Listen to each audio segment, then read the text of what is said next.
তো আমার নাম হচ্ছে অমিত চন্দ্র দাস ফ্রম বালুরঘাট। তো ফার্স্ট টাইম কারা কারা আসছে একটু পরিচয় দেই, হাত তুলেন। ফার্স্ট টাইম অনেকে আছি, তো আপনাদের জন্য একটা জনতা ফ্যান ক্লাব। শরীর খুব খারাপ হয়ে গেছে, মানে একটা র্যাঙ্কের টার্গেট ছিল, র্যাঙ্কে আসতে হবে, দিন রাত পরিশ্রম করতে হয়, মেহনত করে হয়, কমিটমেন্ট করে গেছি, কমিটমেন্ট রাখতে হবে, কথা দিয়েছি কথা রাখতে হবে। তো শরীর খুব খারাপ হয়ে গেছে। আজকে উপস্থিত আমার আপলাইন যিনি আমাকে জয়েন করিয়েছিলেন মিস্টার একামুল হক স্যার, ওনার জন্য জনতা থাকলাম। এবং জেনার জন্য আমরা এতজন আজকে মাইলার স্টিলে আসতে পারছি, গাড়ি বাড়ি হচ্ছে, ব্যাংক ব্যালেন্স হচ্ছে, আমাদের সবার মেন্টর সবার গুরুদেব মিস্টার আব্দুল আনসারি স্যারের জন্য জনতা থাকলাম। এবং সমস্ত এনটিসি আরটিসি এবং আপনাদের সবার নিজেদের জন্য একটা হ্যান্ড ক্লাব জনতা। বছর আগে আমি বিজনেসটা পাই, তো এই বিজনেসে আসার আগে আমি ছোট্ট একটা ফুটপাতে বসে লটারির দোকান করতাম। লটারির দোকান বুঝি তো, লটারির দোকান রিয়েল লটারি, একদম ফুটপাতে। আপনারা হয়তো জানেন না লটারির দোকান মানুষ কখন করে, যখন তার দেওয়ালে পিঠ থেকে যায়, মানে অন্য ব্যবসা করার মতো তার ক্যাপাসিটি থাকে না, মানে একদম শেষ সময়। তো ব্যবসা করার মতো ক্যাপাসিটি সত্যি ছিল না। আর আপনারা বলুন তো, আমরা যে সিচুয়েশন পরিস্থিতির মধ্যে আছি, আমরা তো বেশিরভাগ লোক এখানে মিডিল ক্লাস না, মধ্যবিত্ত, কেউ করোড়পতি আছি, অলরেডি করোড়পতি ফ্যামিলি থেকে বিলং করছি, কেউ নাই। তা আমরা মিডিল ক্লাস ফ্যামিলি, আমাদের সমস্যা বেশি, প্রবলেম বেশি। আমাদের বেশিরভাগ পরিবারে কি হয় বলুন তো, নুন আনতে পান্তা করে, গল্পটা এরকম না? এই খালির জন্য ওই খালিতে সংসার চালাতে হয়, ধান টুক পা টুক এই করে গল্প কাটাতে হয়, লাইফটা কাটাতে হয়। তো আমরা সারাক্ষণ কম্প্রোমাইজ জীবন করেই জীবনযাপন করছি, মানে অ্যাডজাস্ট করে চলছি। তো এরকম একটা ফ্যামিলি থেকে আমি বিলং করছি। তো আমার সেই সময় কাজের খুব একটা দরকার ছিল। আর চারিদিকে তাকান আপনারা, আমি তো তাকিয়েছিলাম যে চাকরি পাওয়া যাবে কি, চাকরি পাবো, আর কেউ হাত তুলুন তো চাকরি পাবো, গ্যারান্টি চাকরি আমরা পাবো না। কারণ চাকরি পেতে গেলে অনেক কাঠখড়ি পুরোতে হয়, অনেক ডিগ্রি দরকার, আর ডিগ্রি থাকলেও কাঠখড়ি থাকলেও চাকরি হবে না। কারণ চাকরি পাওয়া মানে কি, চাকরি পাইতে গেলে হয়তো আমরা তার আগে আল্লাহ ভগবানকে ডাকলে পেয়ে যাবো, কিন্তু চাকরি পাবো না, তাই কিনা?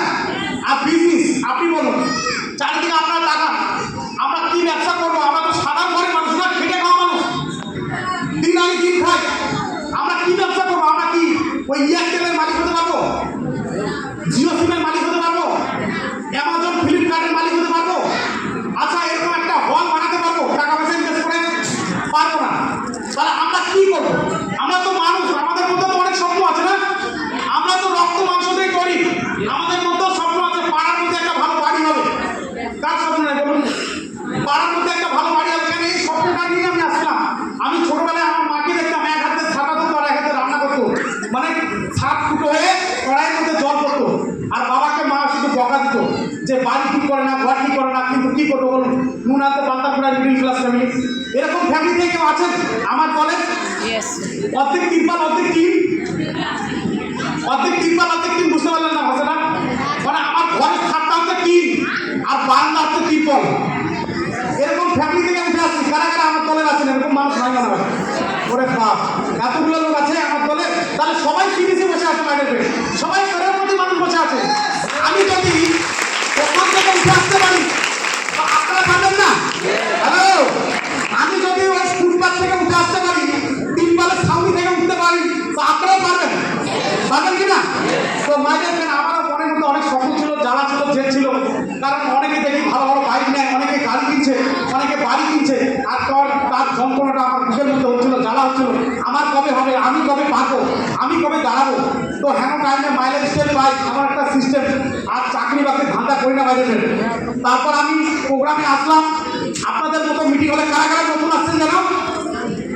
আপনাদের মতো আমিও নতুন ছিলাম, আমিও হলে আসছিলাম। হলে এসে আপনাদের মতো মিটিং শুনে আমি মিটিং শোনার সঙ্গে সঙ্গে ডিসিশন নিই যে এই ব্যবসাটা আমি করবো।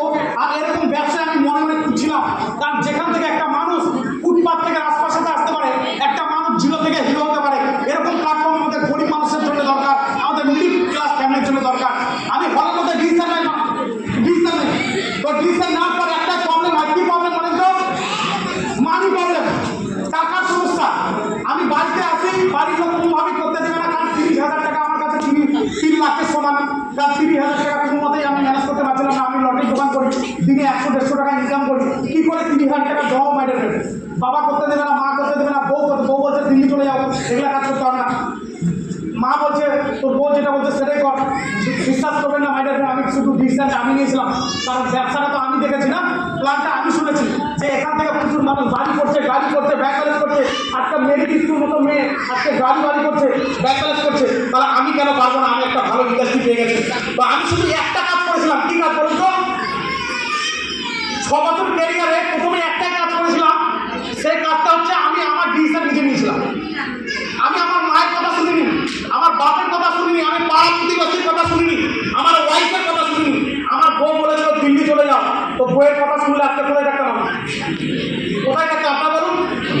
দিল্লি। বইয়ের কথা শুনিনি বলেই আজকে নিজের ডিসিশন নিয়েছিলাম বলে আজকে রুমের বাইরে, হলের বাইরে 12 লাখ টাকার গাড়ি দাঁড়িয়ে আছে মানে। আজকে পাড়া প্রতিবেশীর কথা শুনিনি। অনেকে বলছিল এরা কার বুদ্ধি শুনছিস, বাবার বয়স হয়ে গেছিস, ওর টাকা বেশি হয়ে গেছে, জলে ফেললে তোর টাকাটা যাবে। তো আমাকে অনেকে বলেছিল এরা কত আসলো আর কত গেল, এরা থাকবে না 6 মাসের বেশি, টিকবে না। টাকা বেশি যাদের হয়েছে তারা এগুলা ঢুকবে। এগুলা কারা করে? যারা খেতে পারে না, যারা গরিব মানুষ, তারা এগুলা কাজ করে। যাদের রুটি রোজগার জায়গা নেই তারা এগুলা কাজ করে। অনেক ধরনের অনেক ক্রিটিসাইজ, অনেক লোক বাধা দিয়েছিল, কারো কথা শুনিনি না মাইন্ডে, শুধু নিজের কথা শুনছিলাম। যাহা এই ব্যবসা করে যদি আব্দুল স্যার দাঁড়াতে পারে, একরামুল স্যার দাঁড়াতে পারে, আজকে যদি মেরি ম্যাম দাঁড়াতে পারে, আজকে রুবিনা ম্যাম দাঁড়াতে পারে, তো আমিও আজকে ওই পুরে ঘর থেকে এসে আমিও দাঁড়াতে পারবো। আমি শুধু নিজের ডিসিশন নিয়েছিলাম।